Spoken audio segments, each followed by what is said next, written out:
Bon, mais voilà, on s'y remet. Voilà, la pâte a bien levé, comme vous pouvez le voir, hein.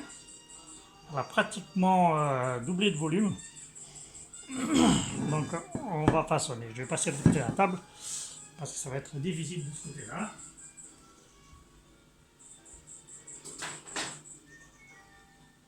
Voilà. Donc, on sort notre pâte.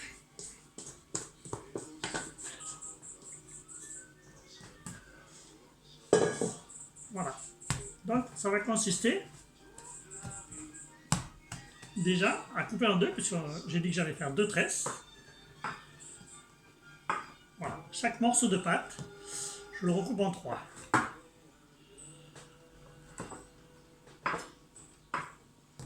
Voilà. Le poids n'est pas très... mais c'est pas grave. Tout ça est pour la dinde. Donc, voilà, l'autre pareil. Ça va me faire donc 6 branches.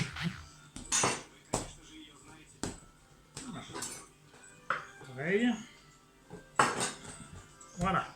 Donc, j'ai bien mes six branches. Et là, il faut rabaisser. Donc, un petit peu de farine. On chasse bien l'air partout. Et on façonne. Alors, pour façonner, voilà, on plie une fois, deux fois. On rabat dessus. On fait un petit boudin. Comme ça. Et puis voilà. Après, on allonge.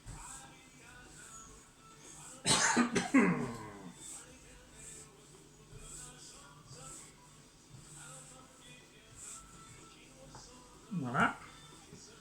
On en a déjà un. Pareil pour le reste.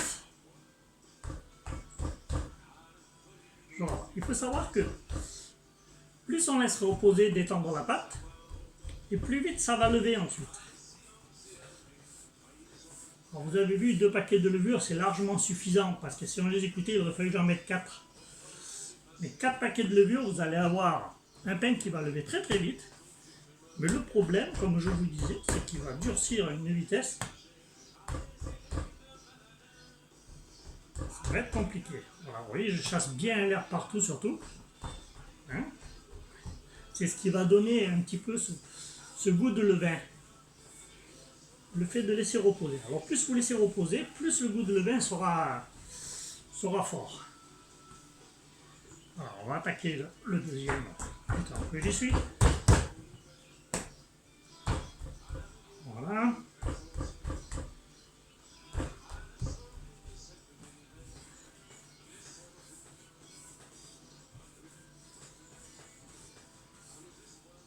Alors, vous regarderez, quand je l'allonge, il y a la clé qui est ici. Le raccord de la pâte est une ligne droite en fait. Parce qu'il faut savoir que si vous le mettez au four, que vous mettez, faites un pain normal, une boule ou un pain façonné comme ça, juste allongé sans faire de tresse, il faut savoir que cette clé-là, elle risque de s'ouvrir au four. Donc il faut toujours qu'elle se trouve en dessous le pain. Donc il faut bien la repérer quand vous allez mettre votre pain au four, de sorte que cette clé soit dessous.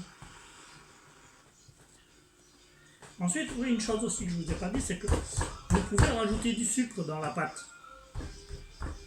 Moi, je dis que c'est pas la peine d'en rajouter, puisque vous allez voir, avec le lait en poudre, c'est quand même déjà sucré. Alors, voilà, on a fini. Les 3 sont faits. Alors, je vais tresser maintenant. Donc, pour tresser, c'est un peu comme on tresse les cheveux, hein. Toutes les madames sauront le faire. Voilà. Je ne serre pas les tresses par contre. Je ne serre pas la tresse parce que plus vous allez la serrer et moins de place aura comment s'appelle, la baguette du milieu aura moins de place pour lever. Vous voyez? Voilà. Donc je prends ça. Alors, pour le moment, je vais le poser ici. Je vais tresser la deuxième.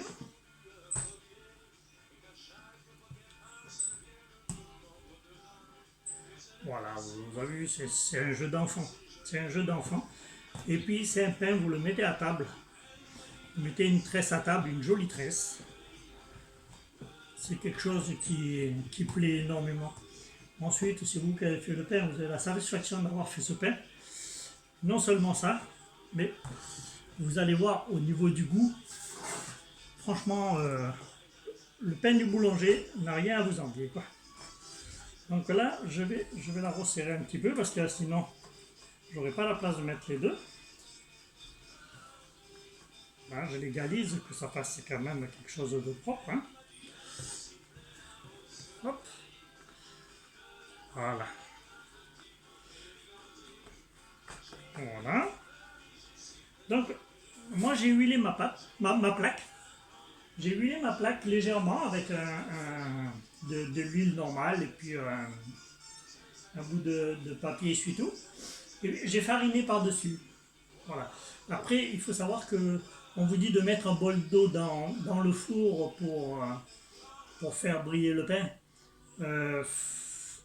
Ça rend le pain plus joli, c'est sûr, mais ça va apporter de l'humidité à votre pain et il risque de moins se conserver, il risque de moisir au bout d'un moment.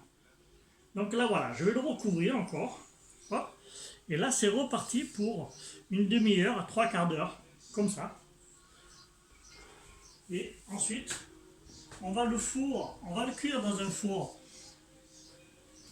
à 180, entre 180 et 200 degrés.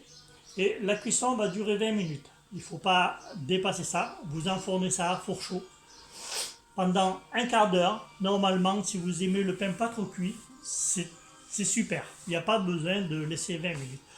Ensuite, si vous aimez le pain un peu plus cuit, que vous voulez le conserver encore plus longtemps, vous le laissez cuire un peu plus longtemps, mais c'est sûr que la croûte, plus vous allez le laisser longtemps, et plus la croûte va être un petit peu plus dure. Par contre, vous ne serez pas déçu par le goût, c'est sûr. Voilà, donc je vous dis à tout à l'heure. On arrête la vidéo, on reprendra tout à l'heure. Allez!